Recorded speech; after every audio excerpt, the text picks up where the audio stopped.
Hello बच्चों, कैसे हो आप लोग। होप है आप सब बहुत अच्छे से पढ़ाई कर रहे होगे। तो आज हम केमिस्ट्री का +2 का लेक्चर सॉल्यूशंस, उसमें मैं आपको ये बताऊंगा कि आप हेनरीज लॉ का एप्लीकेशन कैसे करोगे और हेनरीज लॉ को यूज़ करके आप कैसे न्यूमेरिकल सॉल्व कर सकते हो।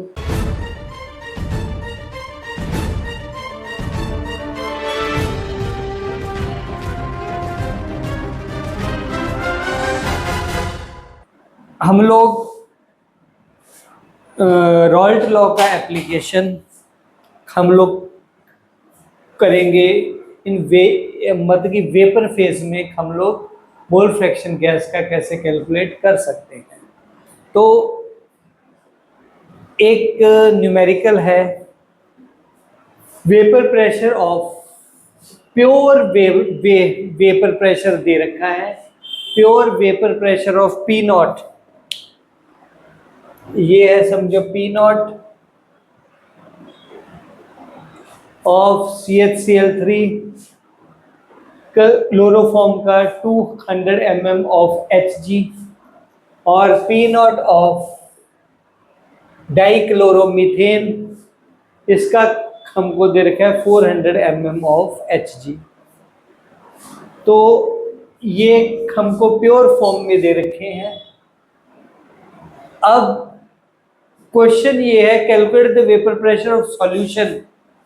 हमको सॉल्यूशन का वेपर प्रेशर निकालना है। If 29.5 gram of CHCl3 is dissolved with 42 gram of CH2Cl2, तो टोटल वेपर प्रेशर क्या रहेगा। देखो बच्चों, फर्स्ट पार्ट के लिए इसमें हम लोग फर्स्ट पार्ट के सॉल्यूशन में हम लोग लगाएंगे Dalton's law of partial pressure. तो P total equals to vapour pressure of CHCl3 plus vapour pressure of CH2Cl2 in vapour phase. ये वाले फॉर्मूले का हम लोग यूज करेंगे। ओके, तो ये वाला फॉर्मूला क्या रहेगा बच्चों, PT total vapour pressure P not x CHCl3 plus P not of x CH2Cl2। ये P नॉट गिवन है, हम लोग मोल फ्रैक्शन ऑफ CHCl3 निकाल लेंगे, मोल फ्रैक्शन ऑफ CHCl2। तो मोल फ्रैक्शन ऑफ CHCl3 आप कैसे निकालोगे, simple, x mole fraction of CHCl3। तो सबसे पहले हम निकालेंगे मोल्स ऑफ CHCl3। तो गिवन वेट कितना है CHCl3 का, 29.5 ग्राम, और मॉलिक्यूलर वेट इसका निकाल लेंगे CHCl3 का 12 + 1 + 105।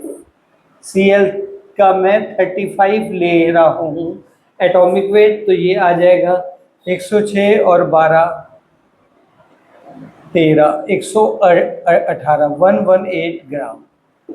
ऐसे ही मॉलिक्यूलर वेट ऑफ उसका हम निकाल लेंगे किसका, CH2Cl2 का, CH2Cl2 का। तो ये रहेगा मेरा 12 + 2 + 70, तो इट विल बिकम 84 ग्राम। तो मॉलिक्यूलर वेट ऑफ CHCl3 भी निकाल लिया, CHCl2। तो number of moles of CHCl3 के कितना हो जाएगा, 118। तो ये आएगा आपका 1/4। 1/4 का मतलब है 0.25 मोल्स।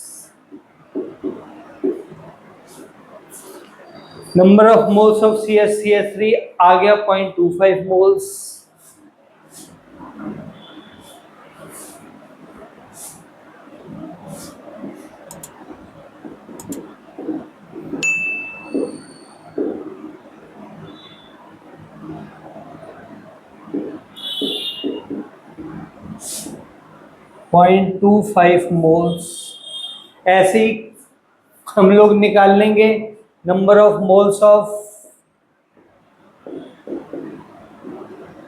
CH2Cl2 का निकाल लेंगे।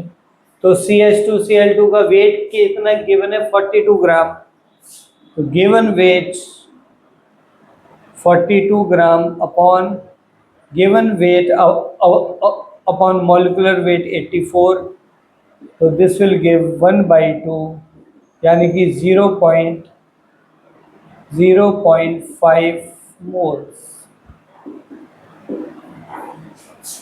तो number of moles of CH2Cl2 0.5 moles आ गया।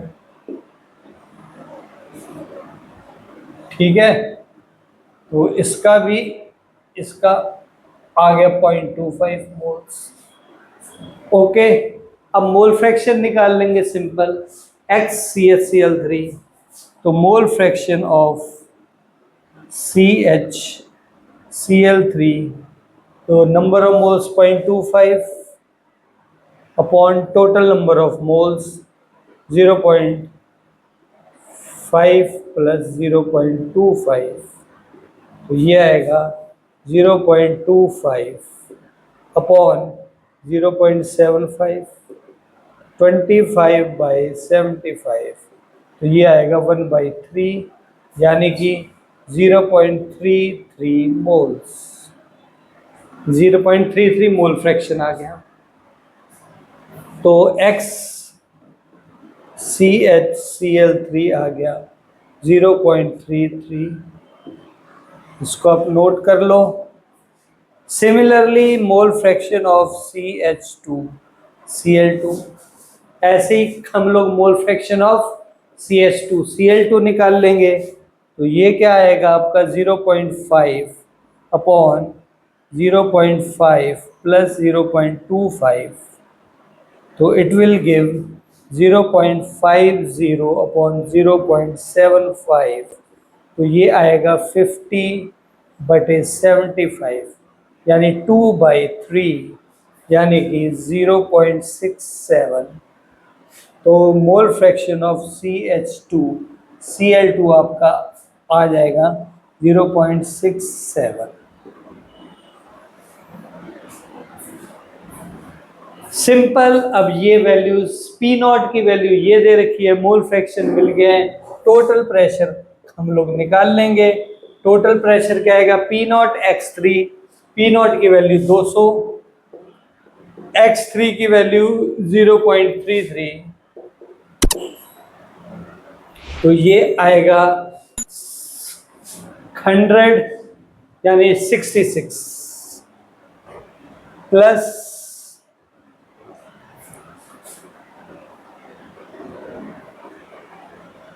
और ये है तुम्हारा 400 इंटू CH2Cl2 के कितना है? 0.67, 0.67 मल्टीप्लाई कर दो तो PT मेरे को मिल जाएगा 200 इंटू 2 इंटू 30 66 प्लस 4 इंटू 67, तो 4 इंटू 67 हो जाएगा तुम्हारा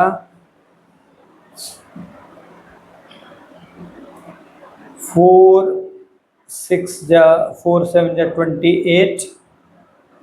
और 4 6 24 और 2 26, 268 इज इक्वल्स टू 8 6 14, 14, 6 और 6 12 और 1 13,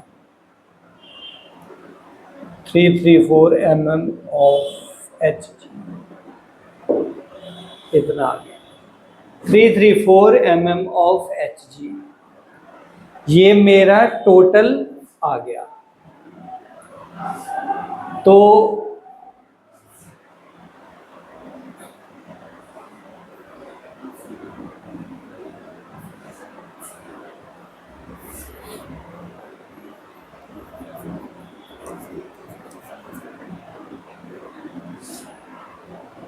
टोटल वेपर प्रेशर ये है mole, this is the total vapour pressure above the surface of solution.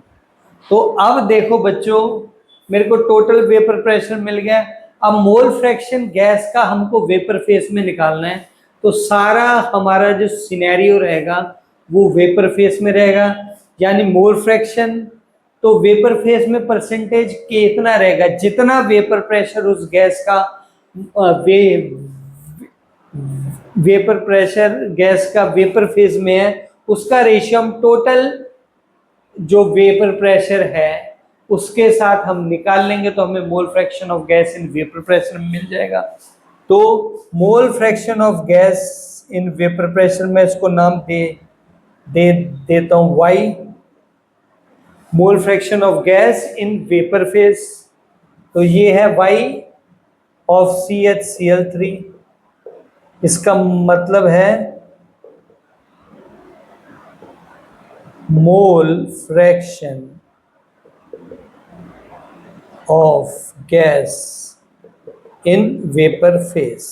Okay, इसका मतलब ये है, तो ये क्या हो जाएगा, vapour pressure of gas in vapour phase. तो vapour pressure of gas in vapour phase क्या है, इसका CH Cl3 का 66 mm है, तो 66 अपॉन टोटल कितना है 334।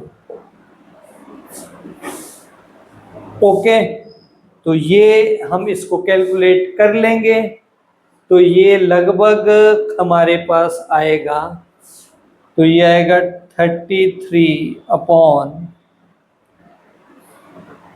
16 167। ठीक है, तो 33/167 है, इसको हम कैलकुलेट कर लेंगे, तो ये लगभग हमारे पास आएगा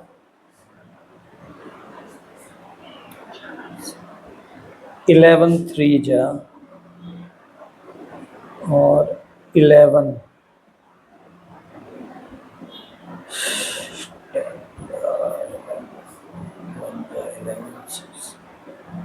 3/16 अप्रोक्सीमेट 3/16 मीन्स ये अप्रोक्सीमेट कितना आएगा, लगभग 0.1